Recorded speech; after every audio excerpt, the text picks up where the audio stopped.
So then what? Dr. Gilmore asked. I walked away. Yes. And then? I leaned forward. What would you have done, Gilmore? I would have told the teachers right there in the spot. I rolled my eyes. I knew you'd say that. But you didn't. I didn't what? You didn't tell the teachers. Nope. I shook my head. Because you're not a rat. Something like that. Maybe you shouldn't have started any more problems with that kid. Sean the moron was in honors class. Honors. Can you believe that? So? Gilmore asked. What do you want me to say? I hated him. And that bothered you that he was in the honors class? Yeah, because he didn't earn it. He was just part of the elite. Well, you can't blame him for everything, Dr. Gilmore sighed. And what did you do next? I went home and looked for a weapon. I bet that solved everything. My mother collected antiques, but the only thing that got my attention was this old billy club. It was a police baton, the type English cops carried 100 years ago. It was made of wood, with its center drilled out and filled with heavy lead. A leather strap attached to the grooved handle could be wrapped around the wrist. My mom kept it around as a decoration, but now I needed it for what it was made for, protection. I dropped it into my backpack, but it stuck out the top, so I had to hang my baseball cap on it, and that's how I carried it to school. At the end of the day, I went to the boys' restroom before detention started and washed my hands.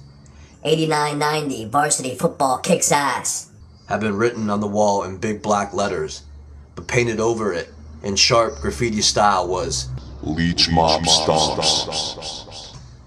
Hey kid, I've been looking all over for you. A faded stoner in a black Zeppelin shirt stood in the doorway.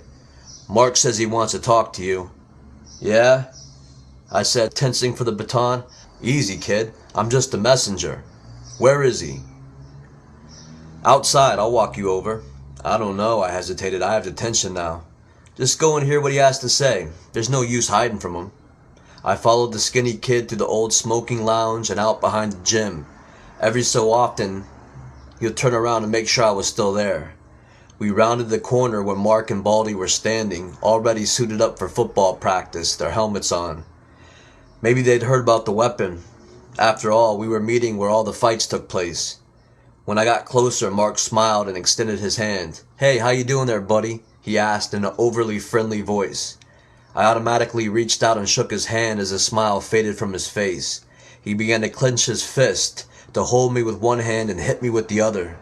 I sprang back as he tried to punch me in the face, reached for the weapon, and clubbed Mark in the head. As he stumbled back, I saw I knocked his helmet sideways across his face, but the last surprise was my own. The billy club bounced off Mark's helmet and ricocheted through the air, flying like a helicopter blade, hitting the ground and rolling down the hill. As Mark stumbled around, I went after the club, slipped on the grass, and went sliding down the hillside with Baldy dead on my heels. As it came within reach, I scooped up the baton and leaned to the side, winding back as Baldy stormed in from above. At the last moment, I swung the club as he jumped overhead and smashed him across the shins. He flipped through the air, landed on his back, and tucked in his legs and screamed. Hey, Baldy! Baldy, are you alright over there? Mark straightened his helmet and yelled down to his friend. Nah, Baldy groaned. I think he might have chipped something. That's the best fullback in the region. If you fucked his leg up, I'm gonna kill you, promised Mark. Leave me alone or I'll break your arm next, I warned him. Suddenly, thunder sounded in the distance as the rest of the team barreled out of the locker room and pounded towards the field, taking no notice of us. Mark took off his helmet and let it fall to the ground and roll away. He reached up slowly, touched his ear, and then looked at the blood on his hand.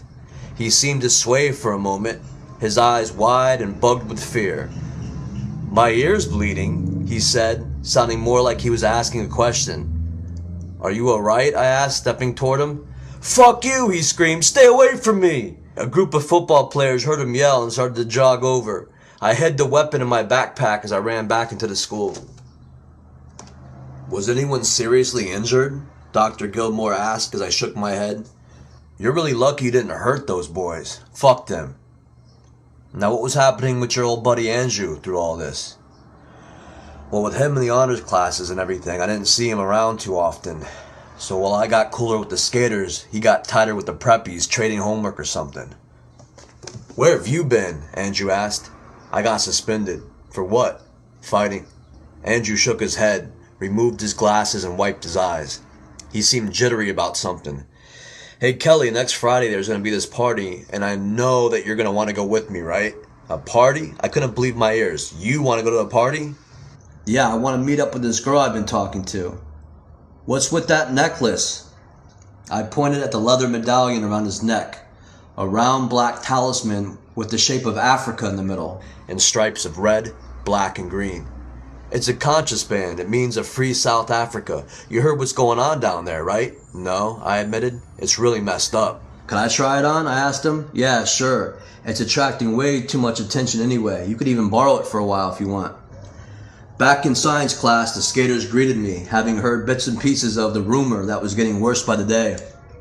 Mr. Hayes, Mr. Ryan interrupted my chatter to the others. Since you were in such a talkative mood today, why not tell us why the animal cells mitochondria are so important? I know you've probably been up all night studying and now are suffering from an information overload, but why not give it a try?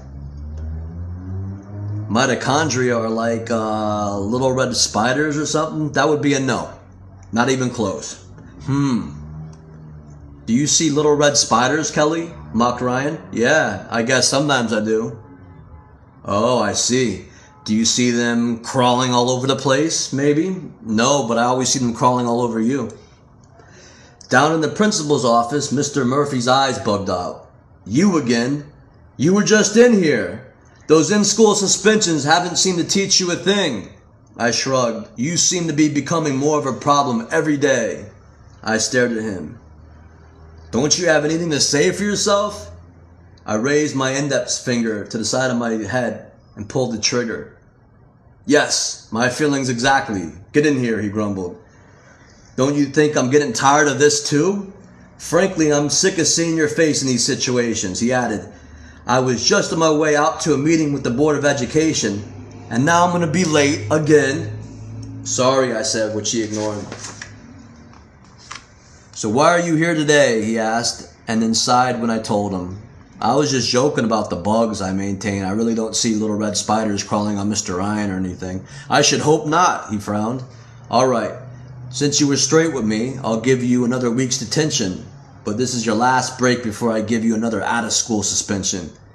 You've already had one, and according to school policy, if you get 3 suspensions in 1 year, your next problem might just be solved by expelling you from school for good. Do you understand this break I'm cutting you? Yeah, I said meekly. Now go and sit with Mrs. Flanagan in the attendance room until your next class. Yeah, all right. And what are you wearing around your neck? Murphy asked, putting on his glasses. It's a conscious band. A conscious what? A necklace that symbolizes a free South Africa. I didn't know that you were so political, Mr. Hayes.